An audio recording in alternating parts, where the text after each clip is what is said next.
శ్రీరామ జయ రామ జయ జయ రామ. శ్రీ చాగంటి వారి శ్రీమద్ రామాయణ ప్రవచనము కిష్కింధకాండ. కిష్కింధకాండలో ప్రధానంగా ధర్మాధర్మములకు సంబంధించి వివక్ష జరుగుతుంది.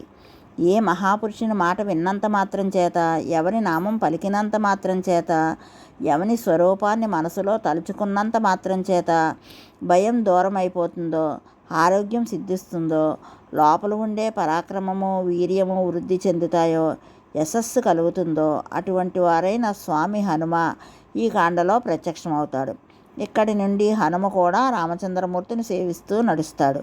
అందుచేత రామాయణం మరింత పట్టుతో కూడినదై మరింత ప్రకాశవంతమైన స్థితిలో మనకి భాసిస్తుంది. అక్కడ రామచంద్రమూర్తి పంపా సరోవరంలో ఉన్న చేపలను, నదిలో ఉండే పద్మములను దర్శనం చేయడంతో కిష్కింధకాండ ప్రారంభమైంది. అది గొప్ప అందమైన సరోవరం. అందులో అరవిరిసిన పద్మములు, ఆ నీళ్లలో తలుకులీనుతూ పైకి ఎగురుతూ నీళ్లలో పడుతూ ఈదుతున్న చేపలు, అంత అందమైన సన్నివేశాన్ని చూశారు.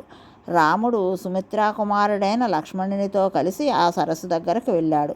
ఇద్దరూ ఆ సరస్సు వంక చూశారు. సరస్సు పద్మములతో చాలా అందంగా కనపడింది. దానిని చూసి రామచంద్రమూర్తి ఒక్కసారి పెద్ద పెట్టిన బాధను పొందినవాడై కన్నుల నీరు కారుస్తూ దుఃఖాన్ని పొందాడు. రాముడు అందమైన సరస్సును చూసి దుఃఖాన్ని పొందడం మనకు వింతగా అనిపిస్తుంది. ఒక మనిషికి ఉండవలసిన లక్షణాన్ని ఇక్కడ రాముడు నిరూపిస్తున్నాడు.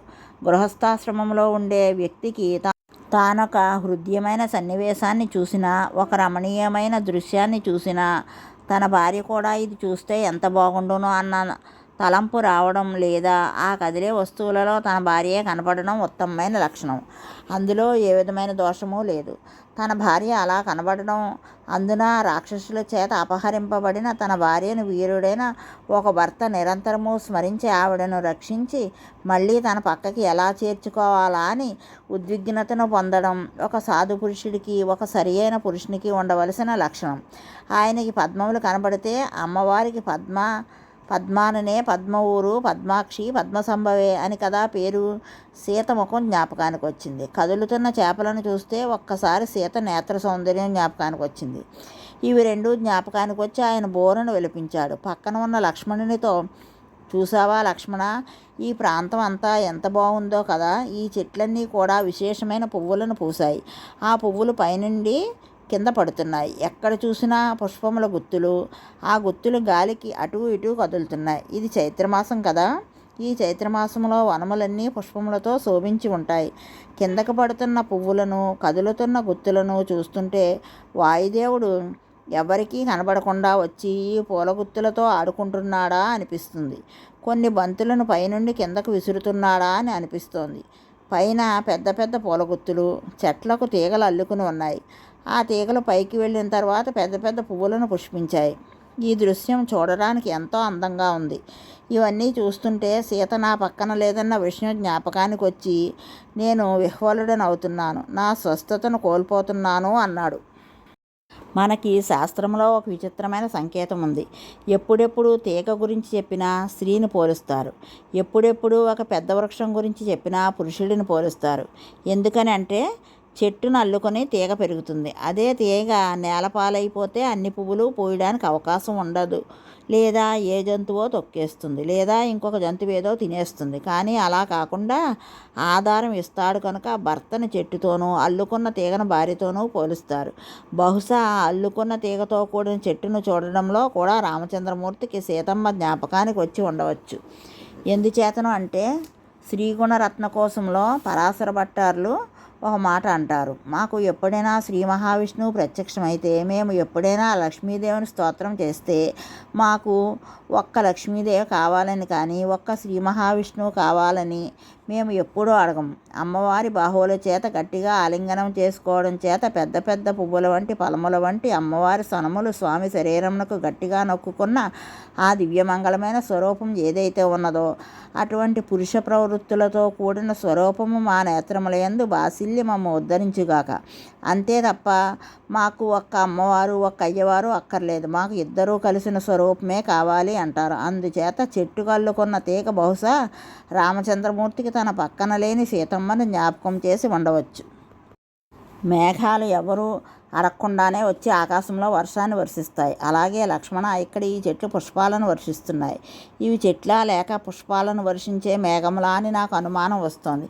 ఈ ప్రాంతం అంతా పుష్పములతో నిండిపోయి ఉంది.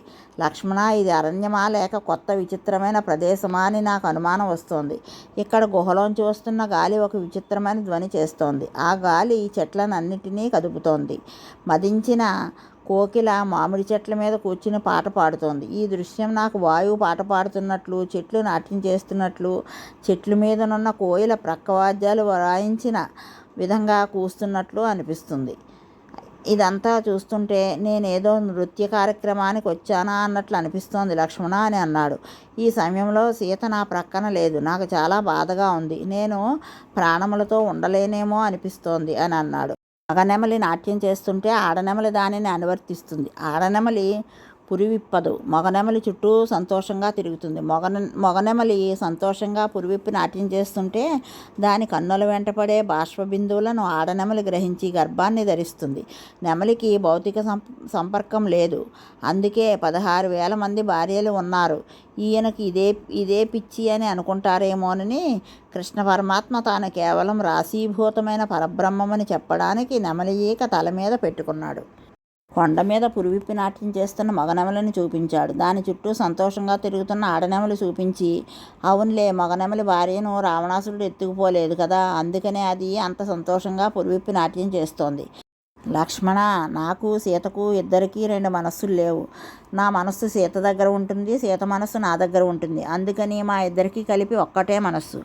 ఆ ఒక్క మనస్సు ఆనందించాలంటే ఇద్దరం ఒకరి ప్రక్కన ఒకరు ఉండాలి. అలా లేకపోవడం చేత ఈవేళ నా మనస్సు ఆనందపడడం లేదు. ఇది చైత్రమాసం కదా, వసంత ఋతువు కదా. సీత కూడా ఇటువంటి సన్నివేశాలనే చూస్తూ ఉంటుంది. మగవాడిని నేనే ఎంత బాధపడుతున్నానంటే సీత ఇంకెంత బాధపడుతోందో కదా. ఎంత అందమైన మాటో చూడండి. ఒక్క భారతీయ సాంప్రదాయంలో, మన ఆర్షధర్మంలో, మన వైదిక ప్రక్రియలో మనం ఒక అందమైన పని చేస్తాం. వివాహ క్రతువులో సుముహూర్తం అంటే పాణిగ్రహణమన్నా చేయిస్తారు. జీలకర్ర బెల్లమైనా పెట్టిస్తారు. మంగళసూత్రమైనా కట్టిస్తారు. ఎందుకు? ఏది చేసినా దాని వెనకాతల ఒక అందం ఉంటుంది.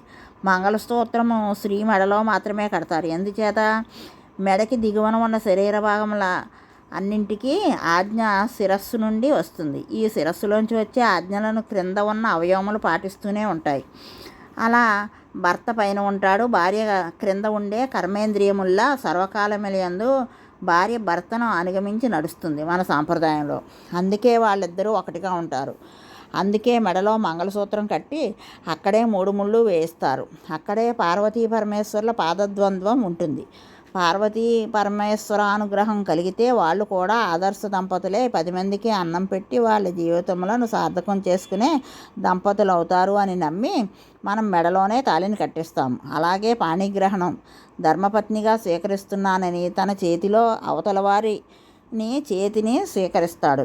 ఇకపోతే జీలకర్ర బెల్లం పెట్టడం ఎందుకంటే జీలకర్ర బెల్లం పెట్టుకుంటే ఇద్దరు మనసులు ఒకటవుతాయి. ఇద్దరూ ఒక మార్గంలో నడుస్తారు. అందుకే వివాహ క్రతువులో ఇద్దరి మధ్య తెర ఉన్నంతసేపు ఎదురెదురుగా కూర్చుంటారు. తెర తీసేస్తే పీటల మీద పక్కపక్కన కూర్చుంటారు. అప్పటి వరకు ఆయన పూజ చేస్తే ఆయన అక్షతలో నీళ్లు వదులుతాడు. ఈవిడ పూజ చేస్తే ఈవిడ అక్షతలో నీళ్లు వదిలింది.